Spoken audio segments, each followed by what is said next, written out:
నమస్కారం. ఇంతకుముందు వక్ఫ్ సవరణ చట్టం అనే అంశం మీద ఒక వీడియో తీశాను. ఈ వక్ఫ్ సవరణ చట్టాన్ని బీజేపీ నాయకత్వంలో ఉన్నటువంటి ఎన్డీఏ కూటమి దాన్ని ఆమోదించటం, ప్రతిపక్షాలుగా ఉన్నటువంటి పార్టీలు, వామపక్షాలు, లౌకిక శక్తులు ఈ సవరణని వ్యతిరేకించటం, పార్లమెంట్లో మెజారిటీ బీజేపీ కూటమికి ఉంది కాబట్టి ఆ సవరణ చట్టం అనేది ఆమోదం అయిపోయింది. దీనిని ఇది రాజ్యాంగ విరుద్ధంగా ఉంది, ఈ చట్టాన్ని రద్దు చేయండి అని కొన్ని పార్టీలు మరలా సుప్రీంకోర్టుని ఆశ్రయించినాయి.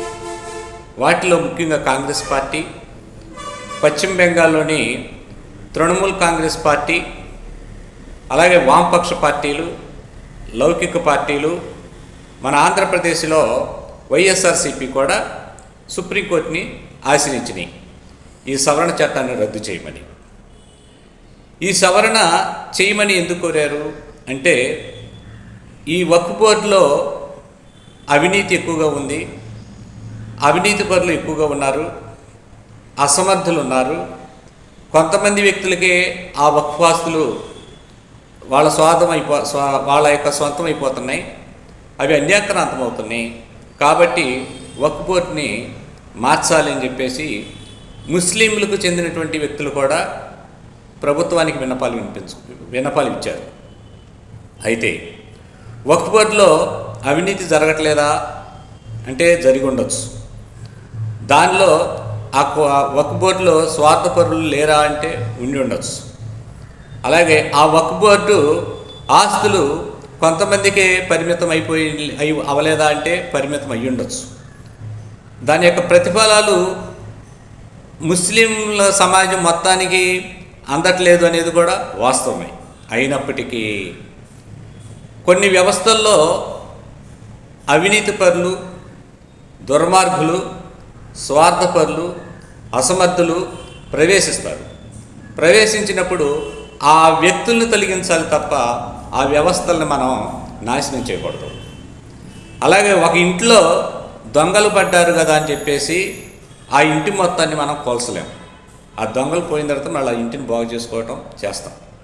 అలాగే ఈ వక్ఫ్ బోర్డులో ఏవైనా అవినీతి, అక్రమాలు, అన్యాయాలు జరిగితే వాటిని సరిచేయాలి తప్ప ఆ వ్యవస్థ మొత్తాన్ని నిర్వీర్యం చేయాలని చూడటం అనేది కరెక్ట్ కాదు. నా అభిప్రాయం ప్రకారం అది కరెక్ట్ కాదు. ఈ వక్ఫ్ బోర్డులను నియమించేటువంటి అధికారం కూడా కేంద్ర రాష్ట్ర ప్రభుత్వాలకే ఉన్నాయి కాబట్టి ఈ వక్ఫ్ బోర్డుల్లో సభ్యులు నియమించేటప్పుడు నిజాయితీ పరులను, నీతి నిజాయితీలకి కట్టుబడి ఉన్నటువంటి వారిని, సమర్థులను, మంచివారిని, నిష్పక్షపాతం కలిగినటువంటి వారిని నియమించుకుంటే దాంట్లో అక్రమాలు జరగకుండా నిర్వహణ బాగుంటుంది.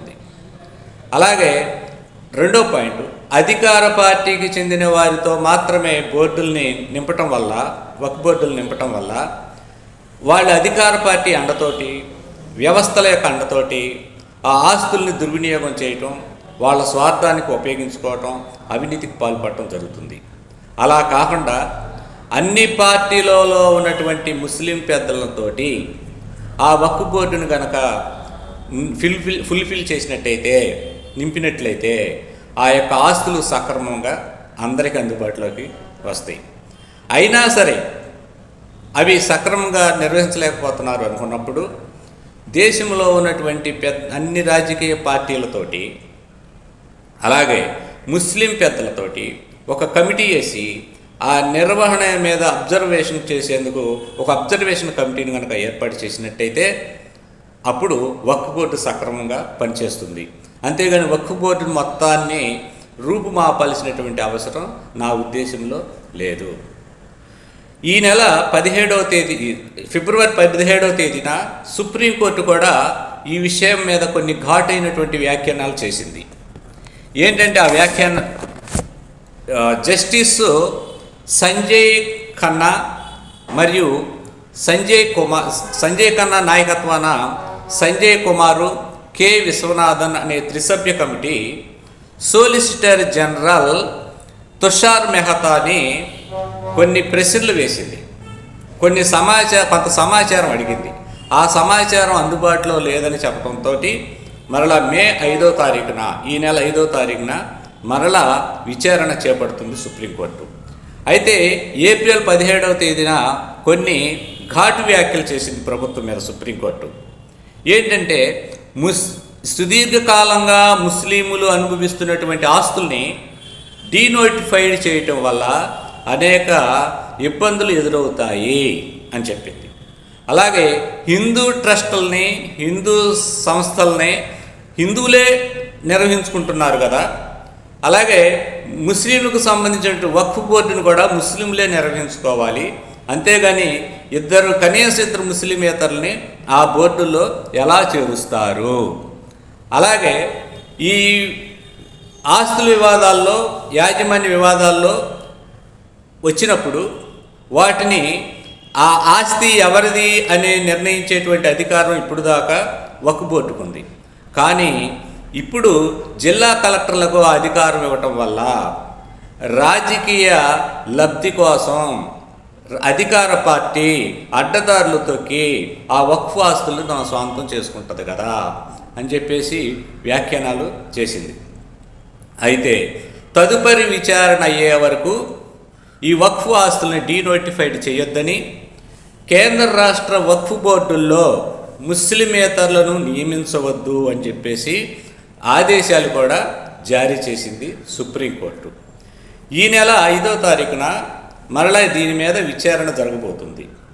ఈ విచారణ సందర్భంగా ఈ ఆస్తులు, వక్ఫ్ యొక్క ఆస్తులు ఏ ఉద్దేశం కోసమైతే, ఎవరి కోసమైతే, ఎవరి జీవన పరిస్థితులు మెరుగుపరచడం కోసమైతే అవి కేటాయించబడినవో వారికి అనుకూలంగా వారికి అనుకూలంగా సుప్రీంకోర్టు నిర్ణయం తీసుకుంటుంది అని మనం ఆశిద్దాం. నమస్కారం.